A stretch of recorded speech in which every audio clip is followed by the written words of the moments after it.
লেবু আল্লাহ তাআলার সৃষ্টি একটি উপকারী ও ঔষধি ফল। ফেলে দেওয়া লেবুর খোসাই ধ্বংস করবে ক্যান্সার। গবেষণা। পবিত্র কোরআনে আল্লাহ ফলমূলকে মানুষের জন্য তার নেয়ামত হিসেবে উল্লেখ করেছেন। হাদিসে মুসলিমদের পরিচ্ছন্নতা, সুস্থতা ও পরিমিত খাদ্যাভ্যাসে গুরুত্ব দিতে বলা হয়েছে। হজরত মুহাম্মদ সাল্লাল্লাহু আলাইহি ওয়াসাল্লাম বলেছেন, চিকিৎসা গ্রহণ করো, কারণ আল্লাহ এমন কোনো রোগ সৃষ্টি করেননি যার চিকিৎসা তিনি সৃষ্টি করেননি। লেবু শরীরকে সতেজ রাখার পাশাপাশি প্রাকৃতিক ওষুধ হিসেবেও কাজ করে। প্রাচীনকাল থেকেই এটি সর্দি কাশি, হজমের সমস্যা, ওজন নিয়ন্ত্রণ ও দুর্বলতা দূরীকরণে ব্যবহৃত হয়ে আসছে।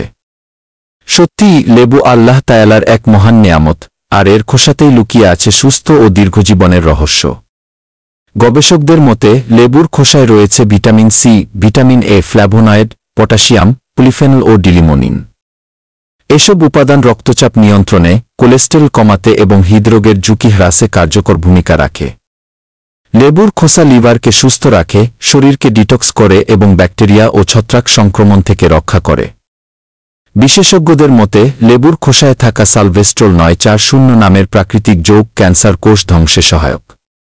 অন্যদিকে ডিলিমোনিন ক্যান্সার প্রতিরোধে কার্যকর ভূমিকা পালন করে এবং ক্যান্সার কোষের বৃদ্ধি ধীর করতে সাহায্য করে।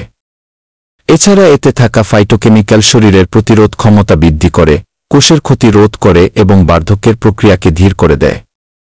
চিকিৎসা বিশেষজ্ঞরা বলেন, নিয়মিত খাদ্যাভ্যাসে লেবুর খোসা অন্তর্ভুক্ত করলে এটি কোষকে সুরক্ষিত রাখে, ইমিউন সিস্টেমকে শক্তিশালী করে এবং দীর্ঘস্থায়ী রোগ প্রতিরোধে সহায়ক হতে পারে।